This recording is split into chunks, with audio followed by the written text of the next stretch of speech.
আর কতদিন তুই আমার গাড়ির উপরে বসে বসে খাবি? হ্যাঁ, এবার তো তুই একটা কিছু কর। আর কত করবো তোর জন্য? এবার আমাকে একটু উশুন দে, শান্তি দে। তোকে নিয়ে আমি আর পারতেছি না।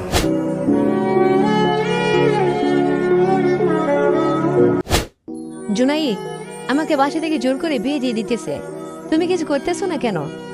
আমি কিন্তু আমার পরিবারের পছন্দে বিয়ে করে ফেলবো।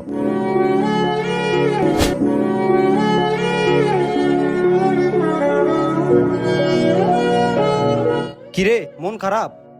কিছু নিয়ে কি চিন্তা করতেছস তুই? আসলে ভেবে দেখলাম, পুরুষ মানুষ যতটুকু সময় ঘুমায় ততটুকু সময় একান্তই তার নিজের, আর বাকি সময়গুলোতে পরিবার, প্রিয়জন, আত্মীয় স্বজনদের জন্য সংগ্রাম করতে করতে কেটে যায়।